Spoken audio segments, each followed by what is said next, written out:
সুধী দর্শক, আসসালামু আলাইকুম। আমন্ত্রণ জানাচ্ছি চ্যানেল এস সংলাপ অনুষ্ঠানে। ২৪-এর ৫ আগস্টে আওয়ামী লীগ সরকারের পতনের পর ভারতে আশ্রয় নেন ক্ষমতাচ্যুত প্রধানমন্ত্রী শেখ হাসিনা।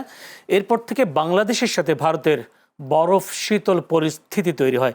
অন্তর্বর্তী সরকারের সময় সম্পর্কের উন্নয়ন না হলেও নির্বাচিত সরকারের সঙ্গে সম্পর্কের উন্নয়ন ঘটবে এমনটাই ধারণা করা হয়েছিল, কিন্তু উল্টো চিত্র দেখা গেছে। পুশিন সীমান্ত হত্যা বন্ধ না হওয়া, ভারতে বসে শেখ হাসিনার বক্তব্য দেয়া দুদেশের সম্পর্কের উন্নয়নে অনেকটা বাধা হয়ে দাঁড়িয়েছে।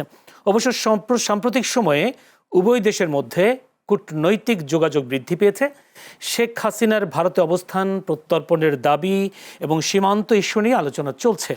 তবে এই আলোচনার মধ্য দিয়ে সম্পর্কের বরফ গলবে কিনা তা হয়তো আগামী সময়গুলোতে, আগামী দিনগুলোতে জানা যাবে। দর্শক, সেই ক্ষেত্রে আমাদের বলতে হচ্ছে বাংলাদেশ ভারত সম্পর্ক আসলে কোন পথে, সেই বিষয়টা নিয়ে আমরা আলোচনা করব। আলোচনা হবে সমসাময়িক বিষয় নিয়ে, তাই আমরা আলোচনার বিষয়ও নির্ধারণ করেছি। বাংলাদেশ ভারত সম্পর্ক কোন পথে আলোচনা করবার জন্য স্টুডিওতে উপস্থিত আছেন আজকে আজিজুল বারী হেলাল, সংসদ সদস্য ও তথ্য বিষয়ক সম্পাদক, বিএনপি। আজিজুল বারী হেলাল, আপনাকে অসংখ্য ধন্যবাদ সময় দেওয়ার জন্য। আছেন আনিস আলমগীর, সাংবাদিক ও কলামিস্ট। আনিস আলমগীর, আপনাকে অসংখ্য ধন্যবাদ সময় দেওয়ার জন্য। দর্শক, পুরো অনুষ্ঠান জুড়ে আপনাদের সাথে আছি আমি জয়নুল আবেদিন। আমরা একটু আলোচনায় ঢুকতে চাই। বাংলাদেশ ভারত সম্পর্ক কোন পথে, বিষয়টা নিয়ে একটু প্রথমে যেতে চাই। আজিজুল বারী হেলাল, সংসদ সদস্য, তথ্য বিষয়ক সম্পাদক।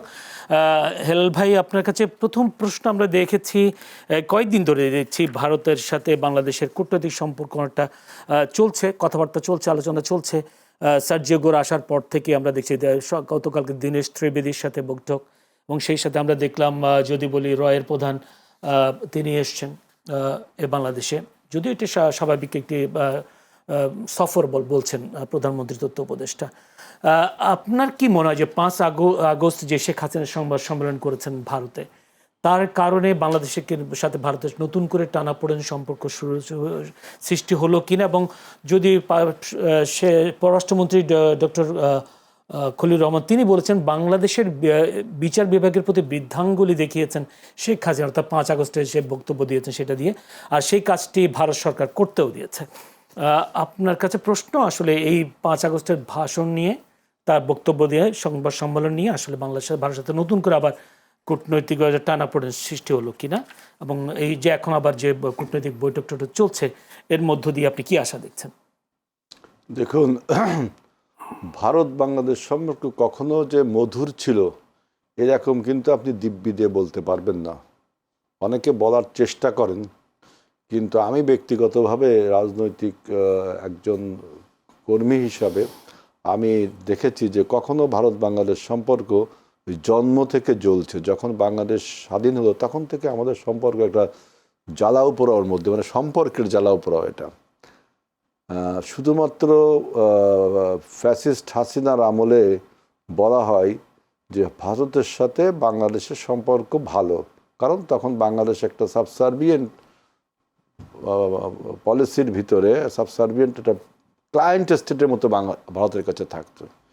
কিন্তু বর্তমান যে গণতান্ত্রিক সরকার, গণ অভ্যুত্থানের ফলে নির্বাচিত সরকার ফরেন পলিসিতে ব্যাপক পরিবর্তন এনেছে। যে ফেরেন্স টু অল, ম্যালিস টু নান, এই উপপাদ্য এখন আর নেই। এখন হলো আপনার বাংলাদেশ ফার্স্ট, অর্থাৎ মেরুদণ্ডটা সোজা করে দাঁড়াতে হবে, বাংলাদেশের স্বার্থটা আগে দেখতে হবে। আপনি দেখেন, ভারতের সাথে বাংলাদেশের অনেক সম্পর্কের অবনতি আছে, বিভিন্ন বিষয় নিয়ে আমাদের অনেক বক্তব্য আছে। লেটেস্ট যেটা হলো যে গণ অভ্যুত্থানের ফলে যে শক্তিটি ফ্যাসিস্ট শক্তি হিসেবে আখ্যায়িত হয়ে দেশ ছেড়ে পালালেন এবং ভারত তাকে পলিটিক্যাল অ্যাসিলাম দিল, এটা দেওয়ার রেওয়াজ পৃথিবীব্যাপী আছে, এটা আমি স্বীকার করি। কিন্তু পলিটিক্যাল অ্যাসিলাম দিয়ে সেই দেশ থেকে রাজনীতি করার সুযোগ আন্তর্জাতিক আইন, নীতি, নর্মস, রিচুয়াল সব কিছুর পরিপন্থী। ভারত সেই আন্তর্জাতিক আইন, নর্মস এটা ভঙ্গ করলো। যে একজন পলাতক আসামি, দণ্ডপ্রাপ্ত আসামি, গণহত্যার সাথে জড়িত আসামি, তিনি অ্যাসাইলাম নিতে পারেন, অ্যাসাইলাম সে নিতেই পারেন, সে যে কোনো দেশ দিতেই পারে, কিন্তু তাকে পলিটিক্স করার সুযোগ দেওয়া এটা কখনোই সমীচীন না। সুতরাং আপনি সম্পর্ক ভালো করবেন কি করে? আপনি যদি আমাদের সম্পর্ক ভালো করবেন কি করে? আপনি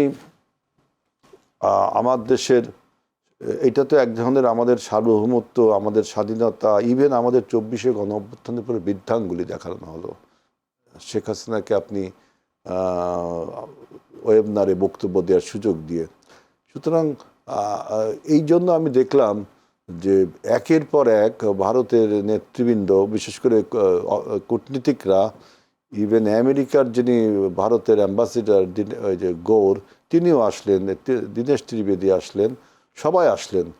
কিন্তু আপনি এসে আপনি কি শেখ হাসিনাকে আমাদের যে এক্সট্রাডিশন ট্রিটি আছে ভারতের সাথে, সে অনুযায়ী আপনার তো অনুচ্ছেদটা নিয়েছেন এদেশ থেকে, তাহলে কেন বাংলাদেশের দণ্ডপ্রাপ্ত একজন আসামিকে বাংলাদেশের কোর্টে আপনারা প্রেরণ করবেন না? কেন হাদি হত্যার আসামিদেরকে আপনারা আমাদের দেশে প্রেরণ করবেন না?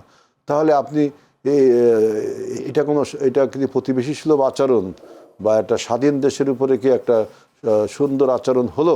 তার মানে কি আপনি একটা মুরব্বীপনা দেখাচ্ছেন আমাদের উপরে।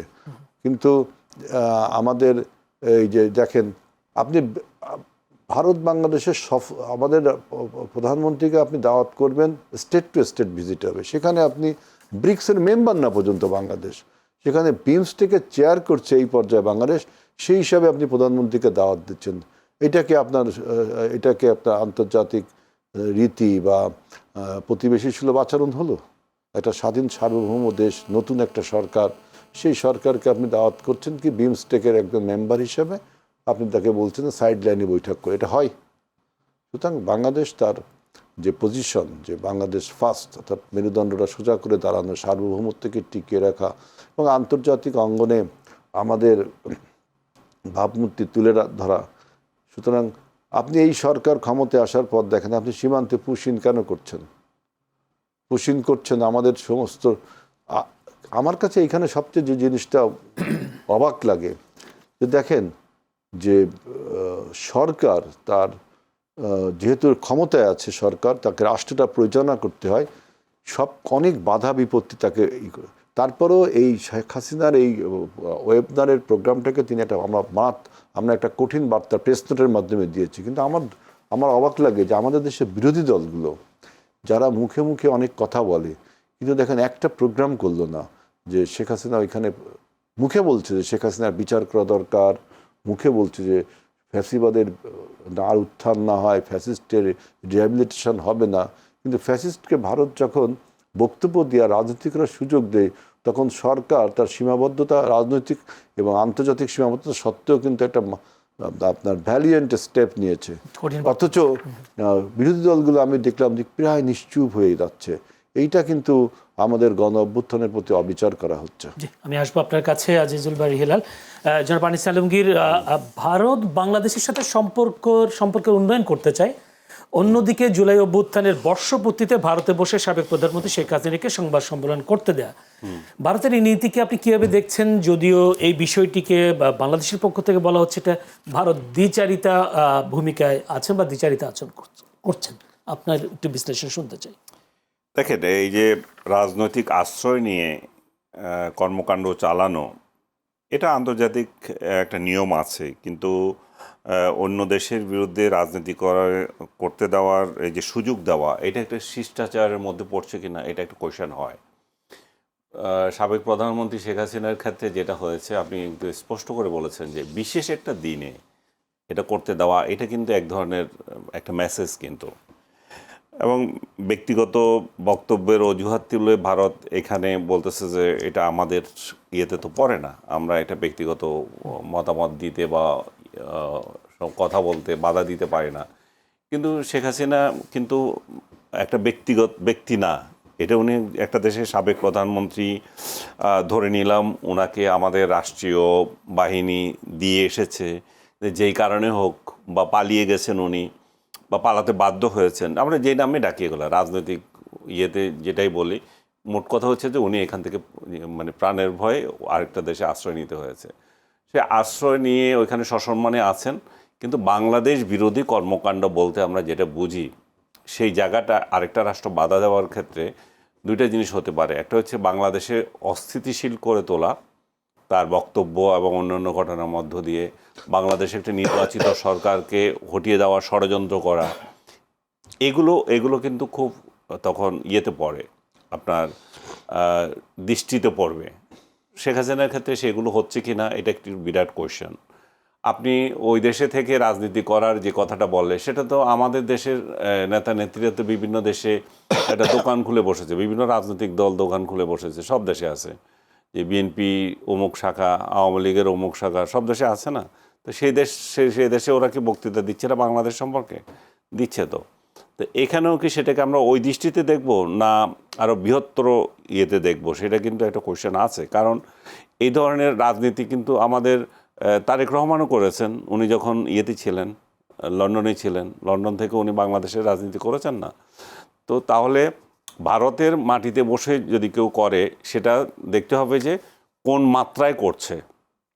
উনি কি ওইখানে দলীয় সভা করতেছে বা প্রকাশ্যে জনসভা করতেছে, না তার নেতাকর্মীদের সাথে ইয়ে করছে, স্বাভাবিক রাজনীতি করছে, যেটা গণতান্ত্রিক রাজনীতি করছে? আমার মনে হয় বাংলাদেশ সরকার শেখ হাসিনা ইস্যুটাকে অত্যন্ত উচ্চ মাত্রায় নিয়ে গেছে এবং তাকে অতিরিক্ত ইয়ে দেওয়া হচ্ছে, এখানে প্রাসঙ্গিক করে তুলছেন। কারণ বাংলাদেশ ভারতের মধ্যে যে সম্পর্ক, এই সম্পর্ক তো শেখ হাসিনা কেন্দ্রিক নয়, এবং ইস্যুটাও আমাদের শেখ হাসিনা নয় শুধু। আমাদের সাথে ভারতের সম্পর্কের ক্ষেত্রে আমাদের বাণিজ্য ইস্যু আছে, আমাদের বিভিন্ন 54টা আমাদের নদী আছে। ওই নদীগুলোর পানি হিস্সা নিয়ে একটা বিরাট প্রশ্ন দেখা যাচ্ছে। ডিসেম্বরে যে শেখ হাসিনা যে চুক্তি করেছিলেন 25 বছরে, সেটা শেষ হয়ে যাচ্ছে। তো নতুন করে কি চুক্তি হচ্ছে? আমাদের সাথে তার তিস্তা নিয়ে ঝামেলা রয়ে গেছে, আমাদের সাথে বাণিজ্য, আমাদের সাথে সীমান্ত সমস্যা, আমাদের সঙ্গে তার সিকিউরিটি ইস্যুজ আছে, আমাদের সাথে তাদের আন্তর্দেশীয় যে ইয়েটা, যে এটাকে কি বলে, যে ট্রান্সশিপমেন্ট, তার যোগাযোগ, এগুলো নিয়ে আছে। তো সবগুলোকে আমরা বাদ দিয়ে শুধুমাত্র শেখ হাসিনা কেন্দ্রিক চলে গেলে তো হবে না।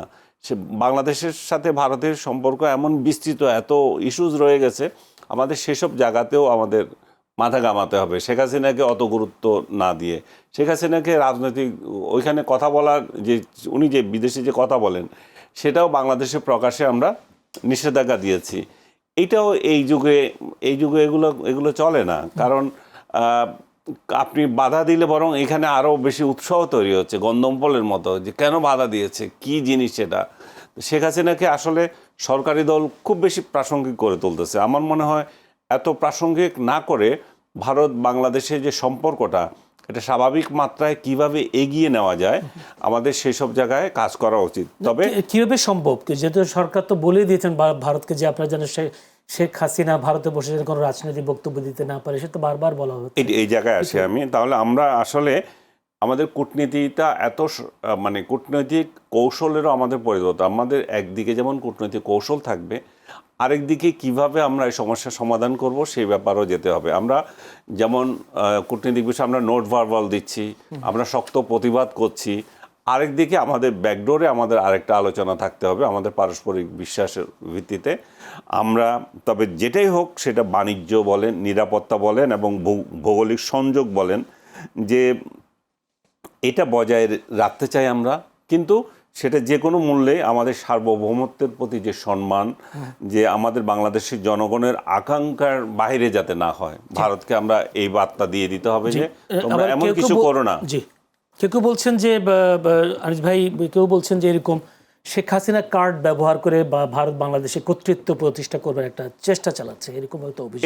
এটা তো এই অভিযোগটা তো একদম অমূলক নয়। কারণ ভারতের সাথে বাংলাদেশের যে সম্পর্ক, এটা যদি আমরা পর্যালোচনা করি, দেখি যে ভারত নিজেদের স্বার্থে সবসময় অগ্রগামী ছিল, আর একটা রাজনৈতিক দলের সাথে ওরা সম্পর্ককে খুব গুরুত্ব দিয়েছিল। আসলে তারা যেটা চায়, সেটা চায় যে তাদের কথা মতো চলবে এবং ভূ রাজনীতিতেও তাদের সুরে সুর মিলাবে, বা ইন্টারন্যাশনাল রাজনীতি বলে আঞ্চলিক রাজনীতি, তাদের সুরে সুর মিলাবে, এমন একটা এমন একটা সরকার, এমন একটা কথা শুনে এরকম একটা সরকার ভারত চায়।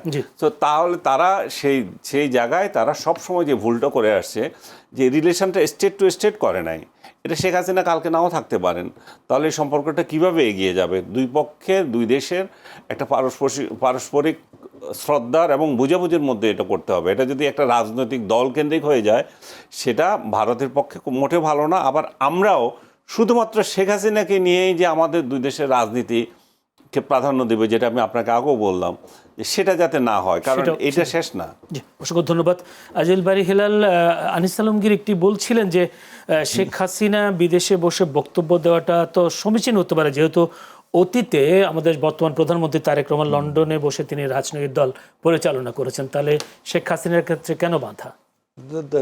দুইটা ভুল ন্যারেটিভ। একটা হলো যে দুটি ঘটনার রাজনৈতিক পরিস্থিতি কিন্তু একরকম না, রাজনৈতিক চরিত্র একরকম না। একটা হলো যে 1/11, এই 1/11 হলো বাংলাদেশ বিরোধী একটা ষড়যন্ত্র 1/11। সেই 1/11 পরবর্তীতে তিনি চিকিৎসার জন্য, যেহেতু তার উপরে স্টিম রোলার বিশেষ করে অত্যাচার চালানো হয়েছিল 1/11-এর সেই ফখরুদ্দিন এবং মঈনুদ্দিন সরকার, এই সরকার তার উপর অত্যাচার করেছিল, সেই চিকিৎসার জন্য তিনি লন্ডন যান, সেখানে দীর্ঘদিন থাকেন।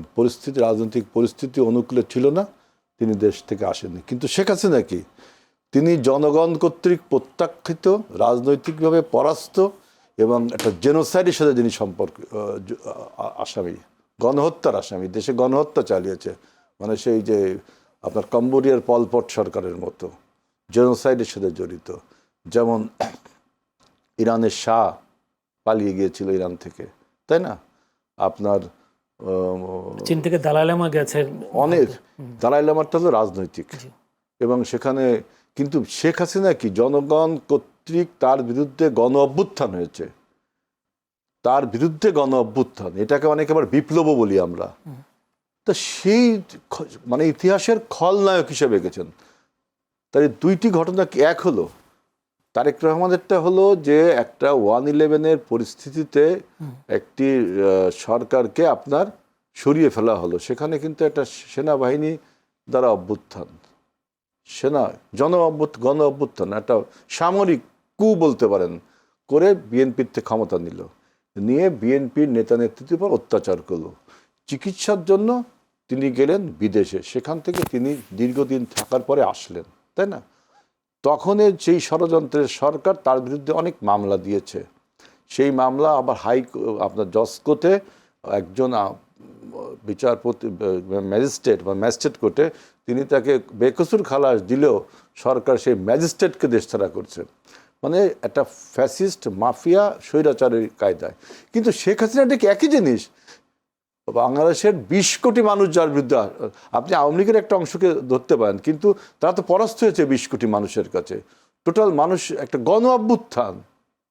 আপনি গণ অভ্যুত্থানের জন্য সে পালিয়ে গেল, আপনার সেই ইরানের শাহের মতো আরও এরকম পৃথিবীতে অনেক ব্যক্তি আছে, যেমন ওই যে বেন আলী, তারপরে উগান্ডার ইদি আমিন, এরকম প্রচুর লোক আপনার দেশ ছেড়ে পালাইছে।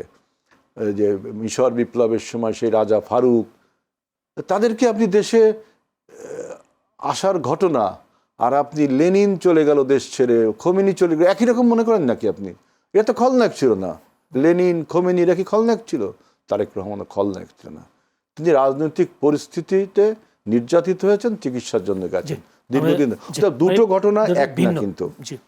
আমি যেটা বলতে চাই, আপনি বললেন যে পালিয়ে গেছেন, কিন্তু আপনার নিশ্চয়ই মনে আছে 2018 সালে ভারতীয় হাই কমিশন হিসেবে দায়িত্বে ছিলেন এখানে বাংলাদেশে রিভা গাঙ্গুলি। তিনি ডয়েচে ভেলেকে একটি সাক্ষাৎকার দিয়েছেন, তিনি সেখানে বলেছেন শেখ হাসিনা পালিয়ে আসেননি, ছদ্মবেশেও আসেননি, নিরাপত্তার স্বার্থে বাংলাদেশের সশস্ত্র বাহিনী তাকে ভারতে পৌঁছে দিয়েছে, এমন মন্তব্য করেছেন সাবেক ভারতীয় হাই কমিশনার রিভা গাঙ্গুলি। তিনি আমি একটু সংযোগ করি এখানে, আমি যে তারেক রহমানের উদাহরণটা দিলাম, এটাও কিন্তু ভারত তরফ থেকে বলছে। আমাদের এখানে যে ভারতীয় হাই কমিশনার ছিল আরেকজন পিনাক রঞ্জন, উনি বলেছেন যে তারেক রহমান তো লন্ডন থেকে একই কথা বলেছেন। এটা একটা ভারতের পক্ষ থেকে একটা মানে এটা এক্সাম্পল দিচ্ছে।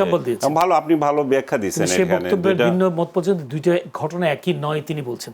আমি যদি রিভা গাঙ্গুলির কথা যদি বলি, রিভা গাঙ্গুলির দৃষ্টিতে সেটা সে বলছে, তার কথাকে আমি চ্যালেঞ্জ করি, কিন্তু সে তার কথা তো প্রকাশ করেছে, কিন্তু আপনার পারসেপশনটা কি, আমাদের মূল ঘটনাটা কি, আমাদের বাংলাদেশিরা কি বলবে যে শেখ হাসিনাকে আপনার এই দেশ থেকে ট্রান্সফার করা হয়েছে, এরকম কিছু নির্বাসন করা হচ্ছে তাকে, নাকি তিনি যখন জনতা গণভবনের দিকে যায় তখন তিনি সবাই দেখছে প্লেনে করে চলে গেল, এটাকে পালানো না? যদি রিভা গাঙ্গুলি বলছে বলে তার কথাটাই সত্য তা না, আমাদের পিপুলস ফ্যাক্টটা কি দেখছে, আন্তর্জাতিক পারসেপশনটা কি, এবং আন্তর্জাতিক পারসেপশন বললে ভুল হবে, আন্তর্জাতিক অঙ্গনে আমরা কি দেখলাম, তিনি পালিয়ে গেলেন জনতার রোষে, সে রোষকে যে ভয় পেয়ে তিনি পালিয়ে গেলেন, তাই তো? তারেক রহমানকে তাই করলো, তিনি গ্রেফতার হলেন, গ্রেফতার হলে তাকে নির্যাতন করা হলো, নির্যাতন করা হলে তিনি চিকিৎসার জন্য বাইরে গেলেন, তাই না? দুটো ঘটনা এক না। রিভা গাঙ্গুলি যেটা বলছে এটা তো কখনোই এক না, যে তাকে হয়তো আপনার বলা হচ্ছে যে আমাদের সেনাবাহিনী তাকে সুন্দর করে যাওয়ার সুযোগ করে দিচ্ছে। হ্যাঁ, জনতা যখন তার দিকে তেড়ে এসছে, সে প্লেনে করে সে এই যে অ্যারেঞ্জমেন্টটা নিশ্চয়ই কেউ না কেউ তো করেছে, নিশ্চয়ই। যেমন আপনার আফগানিস্তান থেকে কারজাই সরকার পালিয়ে গেল, কেউ না কেউ তো তাকে ব্যবস্থা, কিন্তু জনগণের ভয়তে সে পালাইছে, তাই না? জনগণের ভয় তিনি তো থাকতে পারতেন, যদি সাহস করে থাকতেন তাহলে তো পরিস্থিতি সেইটা থাকেননি তো, কারণ তিনি তো জনতার বিরুদ্ধে চলে গেছে। গণহত্যার আসামিরা যারা গণহত্যার সাথে তারা কখন থাকতে পারেন না, দেশে যারা গণহত্যা চালিয়ে তারাই তো আপনার কারজাই সরকারও থাকতে পারতেন, তাই তো ইরানের শাহ সরকারও থাকতে পারতেন, তাই না? থাকেননি তো, সুতরাং থাকতে পারে না, এই গণবিরোধী যে লোকগুলো থাকতে পারে না। এখন তাদের কথা নিয়ে যদি আপনি এখন টেলিভিশনে টকশো করেন তাহলে কিন্তু আমার মনে হয় যে আমাদের দেশের জনগণ যেটা বলে যে ফ্যাসিস্টের যে মাথা চলে গেছে, লেজ এখনো রয়ে গেছে, সেই লেজেরই এখন কথাবার্তা আমরা শুনতে পাচ্ছি। সুতরাং শেখ হাসিনা এখন আর বাংলাদেশের রাজনীতি প্রাসঙ্গিক না, তিনি একটা পরাজিত শক্তি। আপনার আইব খানের ওই টিক্কা খানি তো ইয়া খানের তা পরাস্ত শক্তি, তাদের কি বাংলাদেশে এখন প্রাসঙ্গিক নিয়ে আলোচনা করবেন না আপনি? এরশাদ আপনার মানে অল অন এ সাডেন বা হ্যাপেন্স টু সে থেকে গেছিল, এরশাদের মতো স্বৈরাচারও সে কিন্তু জনগণকে কোনো রকমে থেকে গেছিল, ওইটা আমাদের গণ অভ্যুত্থানের জন্য একটা মাইনাস পয়েন্ট ছিল। কিন্তু দেখেন শেখ হাসিনা এত অন্যায় করছে যে তিনি থাকতেই পারেননি, তিনি জনগণের সামনে চলে আসেন। 1/11 যখন আমাদের বিরুদ্ধে কুটা হলো, সামরিক কুকে, আমরা কি পলাইছিলাম? বরং তিনি ওই সময়ও পলাইছিলেন, তার পলানোর অভ্যাস আছে। 1/11 সময় তিনি পলাই গেছিলেন না? আমরা কি পলাইছিলাম? আমাদেরকে ঠেলে গুতে আপনার প্রেশার দিয়ে আমাদের বাইরে নিতে পারেনি। জনাব আনিস আলমগীর, যে আপনার নিশ্চয়ই মনে আছে 2018 সালে জুলাই মাসে ব্রিটিশ আইনজীবী লর্ডস বার সদস্য লর্ডস কার্লাইল দিল্লির বিমানবন্দরে পৌঁছালে ভারত সরকার তাকে দেশ প্রবেশের অনুমতি দেয়নি। যে কথাটা বলতে চাচ্ছি সেটা হচ্ছে বিএনপি চেয়ারপারসন বেগম খালেদা জিয়ার মামলার আইনি ও রাজনৈতিক পরিস্থিতি নিয়ে দিল্লির প্রেস ক্লাবে তার একটি নির্ধারিত সংবাদ সম্মেলন করার কথা ছিল। ভিসা শর্তের অপব্যবহার, উদ্দিষ্ট সফরের সঙ্গে কাজের মিল না থাকায় ভারত তাকে ফেরত পাঠায়। তখন বলা হচ্ছিল, তখন সে এখান থেকে অর্থাৎ বাংলাদেশ থেকে ভারত সরকারকে নিষেধাজ্ঞা মানে সংবাদ সম্মেলন যাতে করতে না পারে তার নিষেধাজ্ঞা মানে নিষেধ করার কথা বলেছিলেন, এবং সেই কথা ভারত রেখেছিলেন। তারা বিএনপির পক্ষ থেকে তখন এই কথাটা বলা হচ্ছিল। তাহলে ওই কথা রাখতে পারলে এবারে 5 আগস্টের কথা ভারত রাখলো না কেন? রাখে নাই তো। আমি তো আপনাকে শুরু থেকে বলতে চাচ্ছি যে শেখ হাসিনা একজন প্রধানমন্ত্রী হিসাবে ওইখানে গিয়েছেন এবং ভারতের আতিথেয়তায় ছিলেন, এখনও আছেন। ভারত তো তাকে আসামি রাখে নাই, ভারত তো তাকে ভিভিআইপি মর্যাদায় রেখেছে, তাই না? তো ভিভিআইপি মর্যাদায় যখন রেখেছে, তার বক্তব্য রাখার ক্ষেত্রে তাদের সেই বিধিনির্দেশে তারা অ্যাপ্লাই করছে না। আর ওইটা হচ্ছে একজন আইনজীবী আসলেন, বক্তৃতা দিলেন, সেটা অন্য মেজাজে হবে, সম্মেলন করতে চেয়েছিলেন। কিন্তু আপনাকে মূল বিষয় আপনি যেটা বলতে পারেন সেটা হচ্ছে যে ভারতের ইঙ্গিত ছাড়া তাহলে শেখ হাসিনা কি ওইখানে এটা বক্তৃতা রাখতে পারতেন? বা তাদের পরোক্ষ প্রত্যক্ষ সহযোগিতা ছাড়া তারা যেটা বলতেছে সেটা হচ্ছে যে আমরা এটাতে নাই, কিন্তু পরোক্ষভাবে তাদের তো আছে, তাদের সহযোগিতা তো আছে, তাদের সহযোগিতা তো ছাড়া এটা হয়নি। এখন বাংলাদেশ ভারত রিলেশন যেদিকে যাচ্ছে, এটা কোন মাত্রায় কোন দিকে যাবে এটা নির্ভর করছে এখন কারেন্ট সিচুয়েশন। যেটা হয়ে গেছে, সামনে কিভাবে যাবে। আপনি দেখেন ভারতীয় হাইকমিশনার প্রধানমন্ত্রীর সঙ্গে সাক্ষাৎ করেছেন, সৌহার্দ্যপূর্ণ সাক্ষাৎকার হয়েছে, রয়ের চিফ এখানে এসেছিলেন, আমাদের পররাষ্ট্রমন্ত্রী, স্বরাষ্ট্রমন্ত্রী সবার সাথে দেখা করেছেন। এবং ভারতীয় হাইকমিশনারের ওইখানে গিয়ে আজকে আমি যেটা দেখলাম, নরেন্দ্র মোদীর সঙ্গে উনি পার্লামেন্টে দেখা করেছেন, ওনাদের পররাষ্ট্রমন্ত্রীর সঙ্গে দেখা হয়েছে। তার মানে পদ্মার অন্তরালে অনেক কিছু ঘটে যাচ্ছে যেটা আমরা জানতেছি না।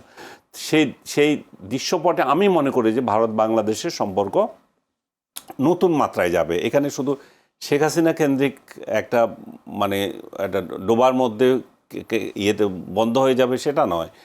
ভারতীয় তরফ থেকে প্রধানমন্ত্রী আমাদের যেদিন দায়িত্ব নিলেন সেদিনে তাকে দাওয়াত দেওয়া হয়েছে দ্বিপাক্ষিক সফরের জন্য। সেই দাওয়াতটা এখনও অব্যাহত আছে। ব্রিক্সের সম্মেলনে তাকে আঞ্চলিক নেতা হিসাবে দাওয়াত দেওয়া হয়েছে, কারণ ওই সম্মেলনে শুধু উনি না, আঞ্চলিক সংস্থাগুলোর যারা যারা প্রধান আছেন সবাইকে দেওয়া হয়েছে। অনেকে এটাতে অ্যাড্রেস নিয়ে কথা হচ্ছে যে ওনাকে ওই প্রধানমন্ত্রী হিসাবে ট্রিট করে নাই, ব্রিক্সের বিমস্টেকের সভাপতি হিসাবে ট্রিট করেছে। আমার কাছে এগুলো যুক্তি মনে হয়। এগুলো এমন কোনো গুরুত্বপূর্ণ বিষয় না। বিষয়টা হচ্ছে যে আমাদের দ্বিপাক্ষিক সম্পর্কে আমাদের আত্মমর্যাদা আছে কিনা, আমরা দুই পক্ষ বাংলাদেশকে ভারত ওই মাত্রায় সম্মান করে কিনা, আমাদের প্রধানমন্ত্রী, আমাদের নির্বাচিত প্রধানমন্ত্রী তাকে সম্মান করে কিনা, এইসব জিনিসগুলো আমরা দেখতে হবে। এবং আমাদের যে দর কষাকষি যে জায়গাটা সেটাকে স্ট্রং করতে হবে কূটনীতিতে। আমরা যে শুধুমাত্র এক জায়গায় বসে থাকবো, নোট বারবার দিব, এই করবো সে করবো, তা না। আমাদের একটা বহুমুখী কূটনীতির দরকার আছে, মাল্টি অ্যালাইনমেন্টের দরকার আছে। আমাদের এখানে যে পরাশক্তি যারা আছে, সরাসরি বললে চীন বা আদার্স, এদের দ্বারাও আমার প্রভাব বিস্তার করার চেষ্টা করবো যে তুমি আমার উপর সবসময় মাতব্বরি করবে, আমি তোমার সেটা নেব না। এই জায়গাগুলোতে আমাদের করতে হবে। এবং সবচেয়ে বড় বিষয় হচ্ছে দিল্লিকে এখানে একটা বড় ভূমিকা রাখতে হবে। দুই দেশের সম্পর্কের ক্ষেত্রে এখন যেহেতু একটা দেয়াল তৈরি হয়েছে, এই দেয়ালটা আমি মনে করি যে কে ভাঙবে এটা নিয়েও মানে বসে থাকলে হবে না। আমার স্বার্থ উদ্ধার করার জন্য আমার যেটা দরকার আমি সেটাই করবো। এটা সেই জায়গায় আমি আগেই যাব না, সে আগে যাবে, সেটা বিষয় না। তবে দেয়াল যেহেতু দিল্লি তুলেছে, আমার মনে হয় যে দিল্লির তরফ থেকে এই দেয়ালটা ভাঙতে হবে এবং ঢাকাকে তার আত্মমর্যাদাশীল জায়গায় থাকতে হবে। এমন কিছু ঢাকা করবে না যেটা দ্বারা আপনার দেশের সার্বভৌমত্ব বলেন, নাগরিক মর্যাদা বলেন, সেটা যাতে ভেঙে না যায়। আমাদের মূল কথা হচ্ছে যে প্রতিবেশী বদলানো যায়, যেটা আমরা বারবার বলে থাকি। তাই জাতীয় স্বার্থ এবং বদলানো যায় না, তাই জাতীয় স্বার্থ এবং সম্মানের ভিত্তিতে এটা নতুন একটা কূটনীতির সূচনা করতে হবে। যে বদ্ধ রাজনীতি, বদ্ধ কূটনীতি এই বিগত দিনগুলোতে চলে এসেছে, তুমি আমার কথা শুনবা, আমি তোমার কথা শুনবো, সেটা না। আত্মমর্যাদার একটা জায়গায় বাংলাদেশ যাতে ভারত বাংলাদেশ সম্পর্কের ক্ষেত্রে তৈরি করতে পারে। প্রধানমন্ত্রী তারেক রহমানের সাথে বৈঠকের পর তিনি বলেছেন দুই প্রধানমন্ত্রী বসলে অনেক জটিল সমস্যার সমাধান হবে। কিন্তু আপনার কি মনে হয় যে সীমান্ত হত্যা, পৌশিন, গঙ্গা চুক্তি, তিস্তা চুক্তি যে শুরু করে এই যে শেখ হাসিনাকে আশ্রয় দেওয়া, বক্তব্য দিতে দেওয়া, এই সব সমস্যার সমাধান কি আসলে সম্ভব কিনা? এতগুলো কেন সম্ভব না? এটা নির্ভর করছে দর কষাকষির কূটনীতিতে আপনি কতটা বিচক্ষণ আছেন, আপনি কতটা বুঝাতে পারেন, এবং আপনাদের মধ্যে ওয়ার্ম সম্পর্ক কতটুকু আছে সেগুলোর উপর নির্ভর করছে। আপনি এমন একটা পররাষ্ট্রনীতি নত জানো, শেখ হাসিনার বিরুদ্ধে যে অভিযোগ ছিল যে নত জানো পররাষ্ট্রনীতি, তাদের কথাই সবসময় চলতো। ভারতীয় হাইকমিশন থেকে এখানে যে সমস্ত নির্দেশ দেওয়া হইতো সেই সমস্ত বিষয়ে বাংলাদেশের প্রত্যেকটা ইস্যুতে ভারত মাথা ঘামাচ্ছে। সেই যে দৃষ্টিভঙ্গিগুলা, এটার বাইরে এসে তো আমি বলছি, বারবার বলতেছি, আত্মমর্যাদার যে সম্পর্ক, সেই সম্পর্ক যদি তৈরি হয়, পরস্পর যদি টেবিলে বসি আমরা একটা আলোচনা করতে পারি। কিন্তু আমরা এখন দেখতেছি যেটা বাংলাদেশে একটা জেহাদি গোষ্ঠী তৈরি হয়ে আছে, যেটা সরকারের ভিতরেও থাকতে পারে, যে দুই দেশের সম্পর্ক যাতে সামনে এগিয়ে না যায় সেটাতে একটা বাধা তৈরি করা। এবং আমি মনে করি যে দুই প্রধানমন্ত্রী যদি মিলিত হন এবং খুব সহসা যদি তাদের মধ্যে বৈঠক হয়, সেটা ব্রিক্সের সম্মেলন হোক আর দ্বিপাক্ষিক হোক, এই বাধাগুলো কেটে যাবে। আমি এই প্রসঙ্গে স্মরণ করে দিতে চাই যে সম্ভবত 2009 সালে ইলেকশনের আগে যে ইয়েটা হয়েছিল, বেগম খালেদা জিয়া ভারতে গিয়েছিল, ওনাকে অসাধারণ একটা সংবর্ধনা দিয়েছিল ভারতের তরফ থেকে, এবং একদম রীতিমতো ওনাকে বুঝিয়ে দেওয়া হয়েছিল 9 সাল না, তারও আগে, যে নির্বাচনের আগে তারপরে, যেটা 9 সালের নির্বাচনের পরে, মানে 14 নির্বাচনের আগে হ্যাঁ, প্রথমে বেগম খালেদা জিয়া ভারত সফর করলেন, উনাকে রেড কার্পেট সংবর্ধনা দিল। তারপরের সপ্তাহে শেখ হাসিনা গেলেন। দেখেন আপনি, ওইখানে কিন্তু শেখ হাসিনা এমন কোনো পায় নাই। কিন্তু সেই সময় আমরা দেখেছি বাংলাদেশে এই মৌলবাদী গোষ্ঠী, এই উগ্রবাদী গোষ্ঠী বেগম জিয়াকে তখন অ্যাটাক করেছেন যে উনি ভারতের সাথে মিশে যাচ্ছেন, হেন করছেন তেন করছেন। বিএনপি তার পলিসি চেঞ্জ করে ফেললো এবং তার পরিপ্রেক্ষিতে দেখা গেল যে ভারতের রাষ্ট্রপতি যখন ঢাকায় আসলেন তখন তার সাথে দেখা করা নিয়ে জটিলতা তৈরি হলে দেখা করলেন না। বিএনপি সবসময় একটা এই জিহাদি গোষ্ঠীর প্ররোচনায় পড়ে যে তার পলিসি স্ট্যান্ড কী হবে সেই জায়গায় থাকতে চায় না। আমি মনে করি যে তারা যে সিদ্ধান্তই নেবে সেটা হতে হবে দল এবং দেশের আত্মমর্যাদা যেমন রক্ষা করবে তেমন দূরদর্শী হতে হবে। জি, অসংখ্য ধন্যবাদ। হেলাল ভাই, যে প্রশ্নটা করছি, ব্রিক্স সম্মেলনে প্রধানমন্ত্রী তারেক রহমান যোগ দেবেন এমন আগ্রহ রয়েছে ভারতের, দীনেশ ত্রিবেদীও তিনি কালকে বলেছেন। বর্তমান ভারত বাংলাদেশ যে সম্পর্ক বিদ্যমান, এই সময় প্রধানমন্ত্রী তারেক রহমান যদি ব্রিক্স সম্মেলনে যাওয়াটা কতটা উচিত অনুচিত প্রথমে একটু জানতে চাই। দ্বিতীয় কথা হচ্ছে যে সামনে যে গঙ্গা চুক্তির একটা বিষয় আসছে, ডিসেম্বরে গঙ্গা চুক্তি শেষ, এই যে একটা টানাপোড়েনের কারণে গঙ্গা চুক্তি বা কোনো কারণে বা সমস্যা হতে পারে কিনা, এটা একটা। আর আরেকটা, ভারত বাংলাদেশের যে সম্পর্ক যে টানাপোড়েন, আবার যদি একটু বা বিএনপি করতে চায় নতুন করে সম্পর্ক, সেখানে জেহাদি গোষ্ঠীরা বা মৌলবাদী গোষ্ঠীরা বা কোনোভাবে ইন্ধন দেয় যাতে ভারত থেকে দূরে সরে থাকে, এমন একটা অভিযোগ আনিস ভাই করেছেন। আপনি কি বলবেন? আনিস ভাইয়ের অভিযোগ তো আমি এখন সঠিক মনে করছি না যে জেহাদি গোষ্ঠী বা মৌলবাদী গোষ্ঠী এবার তো কোনো প্রোগ্রাম করলো না। হাসিনা যখন ভারতের মাটিতে বসে গণ অভ্যুত্থানের বিরুদ্ধে কথা বললো, যেটা ভারত কোনোভাবেই করতে পারে না, তিনি যতই বলুক যে ওই হাসিনার বক্তব্য আমরা এন্ডোর্স করি না, এটা একটা প্রাইভেট অনুষ্ঠানে তিনি বলেছেন। এই সব কথা বললে কি মানুষ বুঝবে না যে আপনার মাটিতে বসে আপনি বাংলাদেশ গণ অভ্যুত্থান বিরোধী কথাবার্তা বলছে, আপনি বলছেন আমি এন্ডোর্স করি না? এটা কোনো কথা হলো না। মাছ খান, মাছের ঝোল খান না, এরকম একটা কথাবার্তা হচ্ছে আপনার।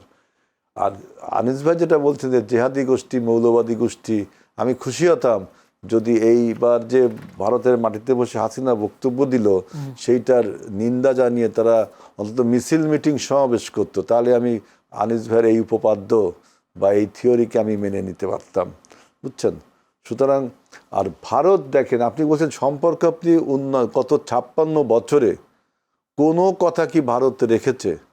আপনি সীমান্তের হত্যা কি বন্ধ করেছেন? আপনার এই গঙ্গার পানি চুক্তি আপনি বলছেন 25শে ডিসেম্বর মনে হয় শেষ হবে, তাই না? কোথাও শেষ হয়ে যাবে। তা আপনি মনে করেন আবার গঙ্গা চুক্তি একই রকম হবে? চুক্তি কাজীর গরু কেতাবে থাকবে, গিওলে নেই, আপনার ওই পানি ঠিকমতো পাবেন না। এর জন্য আমাদের সরকার, আমরা যেটা মনে করি যে এই ফারাক্কাকে অচল করে দেওয়ার জন্য, অকেজো করবার জন্য আমরা কি করতে পারি?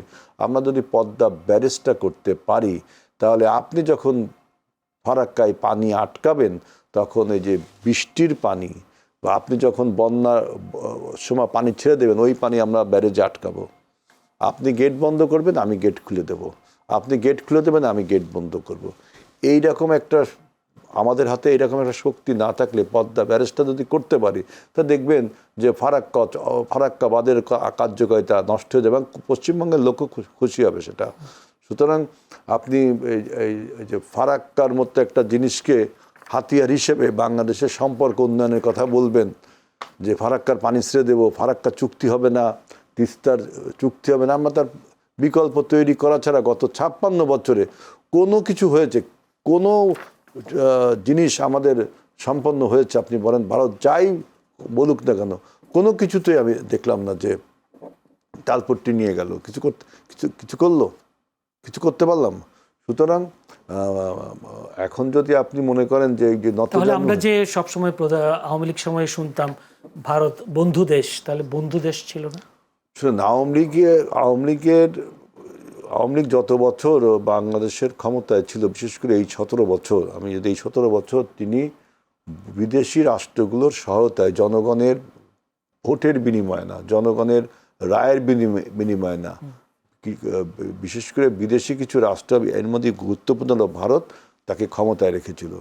এই জন্য তিনি সবসময় বলতো যে সম্পর্ক ভালো, স্বামী স্ত্রী, কত কথা বলতো ভারতের সম্বন্ধে, তাই না? কিন্তু বর্তমান সরকার, এটা জনগণের দ্বারা নির্বাচিত সরকার, তিনি তো কারো দয়া বা অনুকম্পায় তো এই সরকারটা প্রতিষ্ঠিত হয়নি। এটা হোম গ্রোন গণ অভ্যুত্থানের ফলে আমরা নির্বাচনের মাধ্যমে ক্ষমতায় এসেছি। জনগণের যে অভিপ্রায় যে আমাদের সার্বভৌমত্বকে মর্যাদা দেওয়া, মানে মুখ চোখে চোখ তাকিয়ে কথাবার্তা বলা, সীমান্তে আপনি আমার জওয়ানকে বলেন যে গুলি করে দেব, এটা হতে পারে? আমাদের জওয়ানরা কিন্তু এবার উত্তর দিয়েছে, পাদুয়া যুদ্ধে একবার উত্তর দিয়েছিল, এবার উত্তর দিয়েছে। আমার হাতেও কিন্তু রাইফেল আছে। এখন আপনি বলতে পারেন তাহলে কি আপনি যুদ্ধে চড়াবেন না? যুদ্ধে চড়াবো কেন? আমাদের অন্তত কূটনীতিক ভাষাটা, এবার যে প্রেস নোটটা আমরা দিয়েছি, কত কঠিন প্রেস নোট দেখেন, তাই না? এইটা হলো একটা সরকারের সার্বভৌমত্ব এবং মর্যাদার প্রতীক। আমি ভারতের কাছে আমি বলবো যে প্রতিবেশী রাষ্ট্র হিসেবে আপনাকে অবশ্যই বাংলাদেশের যে সার্বভৌমত্ব আছে এবং স্বাধীন রাষ্ট্র, এই মর্যাদাটুকু দিতে হবে। আপনি হাসিনাকে মানে একটা পরাস্ত শক্তি, আপনার দেশের অনুরূপ চিঠিকে আপনি নিয়ে গেছেন না? আপনার দেশে যদি কেউ পালিয়ে আসে আমাদের দেশে, আপনি কি আমাদের দেশ থেকে নিয়ে যাবেন না? আমি কেন নিতে পারছি না? তার মানে কি আপনি আমাকে একটা ছোট রাষ্ট্র, মক্কেল রাষ্ট্র হিসেবে মনে করেন? আমি তো একটা স্বাধীন সার্বভৌম রাষ্ট্র। আমি তো আপনার মতো টেবিলে বসে আমার স্বাধীনতা হয়নি। টেবিলে বসে যেমন ভারতের স্বাধীনতা, পাকিস্তানের স্বাধীনতা, এগুলো সব টেবিলে বসে আলোচনা হয়েছে, কিন্তু বাংলাদেশ স্ট্রাগল করেছে, রক্তক্ষয়ী যুদ্ধে, রক্তস্নাত আমাদের স্বাধীনতা। তো আমাদের মর্যাদাটা আমাদের রক্ষা করতে হবে। আপনি যতই ন্যারেটিভ, যতই কথা বলেন না কেন যে প্রতিবেশী বদলানো যায় না, ভারতের সাথে আমাদের রিলেশন অবশ্যই রাখতে হবে, কিন্তু তার মানে এই না যে আপনি এককভাবে যা ইচ্ছা তাই করবেন, কোনো কূটনীতিক নর্মস মানবেন না। শেখ হাসিনা পরাজিত শক্তি, সেই শক্তিকে আপনি বলছেন যে 1/11-এর পরিস্থিতির সাথে একরকম করছেন। তার মানে আপনি 24-এর গণ অভ্যুত্থানকে কিন্তু অস্বীকার করছেন। 1/11 আর 24-এর গণ অভ্যুত্থান এক না। 1/11 ছিল একটা ষড়যন্ত্র, কমপ্লিটলি একটা conspiracy against the country, against the sovereignty, against the freedom. আর এই 24-এর গণ অভ্যুত্থানও টোটাল জাতির একটা অভ্যুত্থান, ফ্যাসিবাদী শক্তির বিরুদ্ধে, অন্যায়ের বিরুদ্ধে, অত্যাচারের বিরুদ্ধে। আপনার এই মানে যেটা 90-এর গণ অভ্যুত্থানকেও ছাড়িয়ে গেছে, 24-এর গণ অভ্যুত্থান ইতিহাসের মাইল ফলক, সেইটাকে আপনি আন্ডারমাইন করবেন, সেইটার সাথে 1/11-এর রিলেট করবেন, এটা তো খুবই দুঃখজনক। এটা তো আমাদের শত শত শহীদদের রক্তের প্রতি মানে একটা তামাশা করা হয়। এটা অসংখ্য ধন্যবাদ জনাব আনিস আলমগীর। আপনি কি বলবেন যে আপনি বোঝার চেষ্টা করেছেন যে শেখ হাসিনা বিদেশে বসে রাজনীতি করতে পারেন, ও যেহেতু অন্য অনেকেই রাজনীতি করেছেন, যে আপনি প্রধানমন্ত্রী তারেক রহমানের কথা বলেছেন, কিন্তু যে আজহারি হেলাল বলছেন 1/11-এর সাথে 24-এর অভ্যুত্থান মেলানোটা এটা রক্তের সাথে বেইমানি। না, উনি যেটা মন্তব্য করেছেন এটা একটা যুক্তি আছে, দুইটা তো এক না। কিন্তু আমরা যেটা দেখছি যে আসলে শেখ হাসিনা কেন প্রাসঙ্গিক হয়ে যাচ্ছে, এখানে প্রাসঙ্গিকটা হয়ে গেছে, এটা আসলে যে বিগত সরকার, যারা ইউনূসের সরকারই এটা করে দিয়ে গেছে। যখন আপনি তাদের রাজনীতিকে নিষিদ্ধ করে দেন, এখানে তাদের কার্যক্রম সম্পূর্ণভাবে অফ করে দেন, এবং শেখ হাসিনা ছাড়া তাদের আর কোনো নেতা নাই সামনে। তো বারবার শেখ হাসিনা আসে, শেখ হাসিনা থেকে নির্দেশের কথা আসে। এখন যদি রাজনীতিতে এমন হতো, পরাজিত শক্তি, পরাজিত রাজনৈতিক নেতা, সে গন কেস, তাকে নিয়ে চিন্তা নাই, কিন্তু রাজনৈতিক মতাদর্শ রয়ে গেছে, তাদের দল রয়ে গেছে, তারা তাদের মতো রাজনীতি করতে পারে। এখানে যারা অপরাধ করেছে তারা এখানে থাকবে না। কিন্তু এখানে তো এখন যে বিষয়টা তৈরি হয়েছে, যে ইউনূসের আমল থেকে ইউনূস এটাকে নিষিদ্ধ করলো, আওয়ামী লীগকে নিষিদ্ধ করে যে ক্ষতিটা করে দিয়ে গেল, সেটা হচ্ছে যে শেখ হাসিনাকে প্রাসঙ্গিক করে তুলেছে তার দলের কাছে এবং রাষ্ট্রের কাছেও।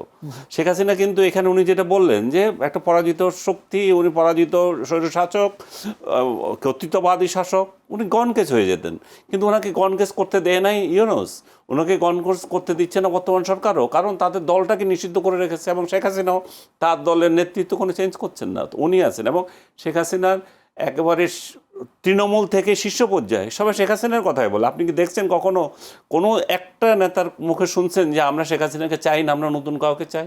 তো একটা দল এমন একটা মেন্টালিটিতে তৈরি হয়ে রয়েছে, এখন শেখ হাসিনা ছাড়া তাদের কোনো উপায় নাই, তারা এই রাজনীতি করবেন এবং এর বাইরে যেতে পারবে না। আমি আপনাকে এখানে আরেকটা জিনিস যোগ করতে চাই, যেহেতু আপনি আমাদের প্রধানমন্ত্রীর যে ব্রিক্স সম্মেলনে যোগ দেওয়ার প্রশ্ন বলেছেন, দেখেন, ব্রিক্স সম্মেলনে যোগ দেওয়া খুবই নর্মাল একটা বিষয়। সেটাকে আমি যেটা বলতেছি, আমাদের এখানে কিছু কিছু লোক এটাকে বিকৃতভাবে এমনভাবে তৈরি করছে যে না, আমাদের বোধহয় আত্মমর্যাদা কিছু চলে যাচ্ছে, আমাদের প্রধানমন্ত্রীকে বোধহয় এখানে অপমান করা হচ্ছে। আমি মনে করি না। এখানে শেখ হাসিনাও এই ব্রিক্স এটা 2016 সালে একবার গোয়াতে যে সম্মেলন হলো, সেখানে ব্রিক্স সম্মেলনে উনি জয়েন করেছিলেন, এবং 2023 সালে জোহান্সবার্গে উনি আবারও এই সম্মেলনে অংশ নিয়েছিলেন। দুইবারেই উনি আউটরিচ ও প্রোগ্রামের অতিথি, ডায়লগের অতিথি হিসাবে গিয়েছেন। এখানে শীর্ষ নেতা হিসাবে তো উনি যান নাই, উনি ওইখানে একজন সম্মানিত অতিথি হিসেবে গেছেন, বাংলাদেশের রাষ্ট্রপ্রধান, সরকার প্রধান হিসাবে গিয়েছেন। তা আমাদের সরকার প্রধানও সেখানে এভাবে যেতে পারেন, এটা আমার ধারণা। কিন্তু সরকার কি সিদ্ধান্ত নেবে, সরকার যদি এই জেহাদি টাইপ মেন্টালিটির লোকদের চাপে পড়ে এই ধরনের ভুল সিদ্ধান্ত নেয় যে না না না আমরা ওখানে যেতে হবে না, আমরা এগুলো পুনর্বিবেচনা করার আমার মনে হয় যে সুযোগ আছে। কারণ আমরা বারবার বলছি যে দুই দেশের সম্পর্ক কোনো ব্যক্তিকেন্দ্রিক হওয়া যাবে না, এটা আমাদের রাষ্ট্রীয় স্বার্থ এবং আমাদের জনগণের স্বার্থ হইতে হবে। এটা শেখ হাসিনা কেন্দ্রিক বাংলাদেশ ইন্ডিয়া রিলেশন যদি হয়ে যায়, তাহলে আমরা এখানে আখেরে আমরা লাভবান নাও হতে পারি। আমি জানি না, এবং যেটা আগে আপনাকে বলেছিলাম যে পদ্মার আড়ালে যা হচ্ছে সেটা আউটকাম কি হয় আমরা দেখি, সেটির জন্য আমাদের অপেক্ষা করতে হবে। সেক্ষেত্রে যে পররাষ্ট্রমন্ত্রী খলিলুর রহমান বলেছেন, মানবতা বিরোধী অপরাধের দায়ে ফাঁসির দণ্ড নিয়ে ভারতে অবস্থানকারী সাবেক প্রধানমন্ত্রী শেখ হাসিনার প্রত্যর্পণ ত্বরান্বিত করে দিল্লিকে অনুরোধ করেছে বাংলাদেশ। অর্থাৎ গতকাল দীনেশ ত্রিবেদী আর প্রধানমন্ত্রীর বৈঠকের পরে তিনি একটা ব্রিফ করেছেন, সেখানে বলেছেন একই সঙ্গে ইনকলাব মঞ্চের আহ্বায়ক শহীদ শরীফ ওসমান বিন হাদির হত্যাকারীদের প্রত্যর্পণের অনুরোধও করা হয়েছে। তিনি বলেছেন ঢাকা সেক্ষেত্রে ইতিবাচক সাড়া দেবে। আপনার কি মনে হয়, সাড়া দেবে? আশাবাদ, উনিও আশাবাদ ব্যক্ত করেছেন, আমিও আশাবাদ ব্যক্ত করি। কিন্তু শেখ হাসিনা যে প্রত্যর্পণ চুক্তির অধীনে আসবে সেটা দিল্লি আসবে, সেটা তো একটা অমূলক চিন্তা। শেখ হাসিনা যদি আসেন, উনি বাংলাদেশের নেতা হিসাবে এখানে আসবেন। ওই যে প্রত্যর্পণ চুক্তি বন্দি পাঠাচ্ছে, বন্দি শেখ হাসিনা তো বন্দিই না, বন্দি বিনিময় চুক্তি কোথা থেকে হবে? উনি কি বন্দি আছেন ওইখানে যে বন্দি আমি বস্তা পরে পাঠিয়ে দিচ্ছি? দণ্ডপ্রাপ্ত সেই কারণে কিনা? দণ্ডপ্রাপ্ত তো হতেই পারে, রাজনৈতিক হিসাবে দণ্ডের কোনো মানে আছে? এই আমাদের বড় বড় যে এখানে যতগুলো ঘটনা ঘটেছে, আমি সবগুলো উদাহরণ দিতে চাই না, একটা বিতর্ক তৈরি হবে। তো দণ্ডিত আসামিগুলো কি আর আসামি আছে? এবং যুদ্ধ অপরাধীগুলো বের হয়ে চলে আসছে, এবং যুদ্ধ অপরাধী পালিয়ে থাকা যুদ্ধ অপরাধী বাংলাদেশের কোর্টে আসে, আবার জামিন নিয়ে ঘুরে বেড়ায়। সো এগুলো সবগুলো নির্ভর করে আসলে সরকারে তখন কি থাকছে, সরকারের মনোভাব কি আছে। সরকারের মনোভাব অনুযায়ী আপনার আদালত অ্যাক্ট করে, আদালত দেখে যে কেউ কিছু নাই, কিভাবে করা যায়, আদালত তখন বের করে দিতে না এখন এই পরিস্থিতিতে ইউনুস সংবিধানে নাই এটা, তারপরে এখন এই পরিস্থিতিতে ইউনুস হইতে পারে। তো এরকম তো আমরা দেখে আসছি, ইউনুস সরকার প্রধান হবে। আমার কাছে সময় হয়তো বেশি থাকবে না, তারপর একটি প্রশ্ন করে রাখি, সেটা হচ্ছে প্রশ্ন করছি বা ছোট করে উত্তর দেবেন। সেটা হচ্ছে প্রধানমন্ত্রীর তথ্য সম্প্রচার উপদেষ্টা ডাক্তার জাহিদ রহমান বলেছেন সাকিব আল হাসান ভালো খেলোয়াড় হতে পারেন, যেহেতু সাকিব আল হাসান ওই সংবাদ সম্মেলনে যুক্ত হয়েছিলেন যে, এবং তিনি বলেছেন যে তাকে পূর্ণ নিরাপত্তা দিলে তিনি বাংলাদেশে ফিরবেন, সেরকম কথাও তিনি বলেছেন। তখন তিনি বলেছেন, প্রধানমন্ত্রী তথ্য উপদেষ্টা, যে শেখ হাসিনার সঙ্গে অ্যালাইন্ড হয় এবং এখনও আছে সে নষ্ট পচে যাওয়া মানুষ। অর্থাৎ সাকিব আল হাসানকে নষ্ট পচে যাওয়া মানুষ বলছেন, যেহেতু তিনি শেখ হাসিনার সাথে অ্যালাইন্ড আছেন। এটা আমাদের তথ্য উপদেষ্টার ব্যক্তিগত মতামত, এখানে আমার মাথা কামানোর কিছু নাই। উনি মনে করতে পারেন যে কেউ পচে গেছে, কেউ গলে গেছে, এরকম শেখ হাসিনার আমলেও এরকম মনে করা হইতো যে যারা তার বিরোধিতা করতো, যারা বেগম খালেদা জিয়ার সঙ্গে ছিলেন বা অন্য দল করতো, এরা পচা গলা, এই সমস্ত কথা আমরা শুনতেছি। রাজনৈতিক চাকরি নিলে, সরকারি চাকরি নিলে এগুলো বলতে হয়, কিন্তু জনগণ কিভাবে দেখে সেটা বিবেচনা করতে হবে। জনগণ কি সাকিবকে ওই দৃষ্টিতে দেখে না দেখে না, এগুলো আখেরে প্রমাণ হবে আর কি। এগুলো এটা অনেক বিতর্কিত বিষয়, বাট ব্যক্তিগত মতামত নিয়ে আমি কথা বলতে চাই না। অসংখ্য ধন্যবাদ জনাব আজিজুল বারী হেলাল। আপনাকে ছোট্ট একটি প্রশ্ন, বা সেটা হচ্ছে, অনেকগুলো প্রশ্ন আছে যদিও, ছোট্ট করে একটা প্রশ্ন করে রাখি।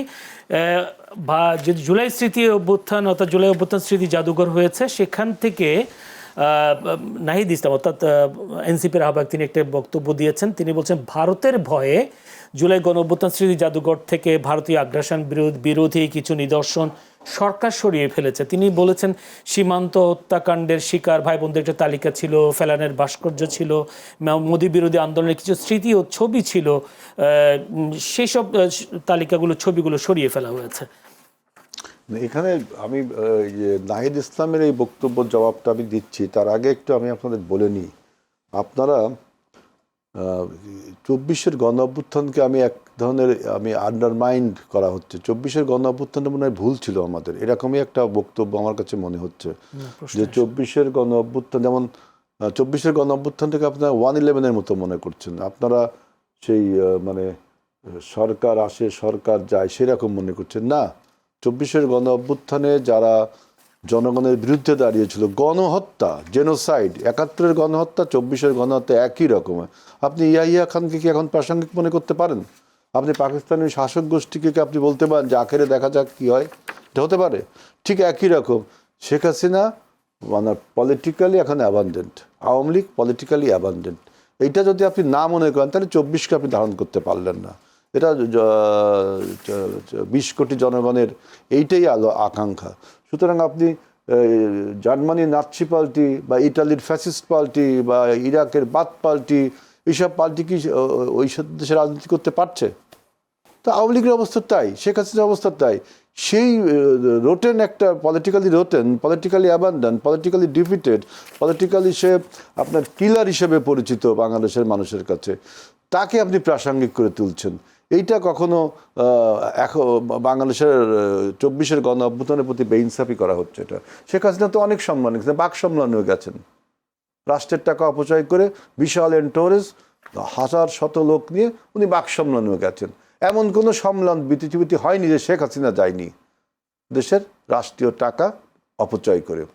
আপনি যদি এখন এই বাংলাদেশের বর্তমান যে সরকার, এই সরকারকে ওইভাবে তুলনা করেন যে উনি কি আপনার বেঞ্চমার্ক, শেখ হাসিনাকে স্ট্যান্ডার্ড, যে উনি বিদেশে কিভাবে সফর করেছেন, এটা আমাদেরও করতে হবে। আমাদের অবশ্যই গুরুত্ব বুঝে দেশের গুরুত্ব প্রয়োজন, আমাদের আত্মমর্যাদা রেখে করবো অবশ্যই।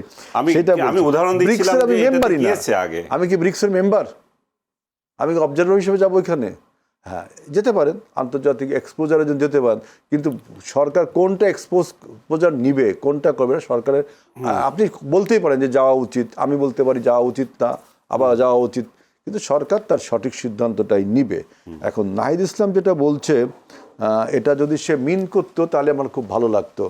যে এইখানে একটা বিষয় আছে যে আপনার 24-এর গণ অভ্যুত্থানকে তিনি কি 71-এর স্বাধীনতা থেকে 24-এর গণ অভ্যুত্থান পর্যন্ত যে ঘটনাগুলো ঘটছে সেটা জুলাই জাদুঘরে যাবে, নাকি জুলাই জাদুঘরে শুধু 17 বছরের ইতিহাস যাবে, নাকি জুলাই জাদুঘরে শুধু 36 মাসের ইতিহাস যাবে? এই আলোচনাগুলো আবার চলবে।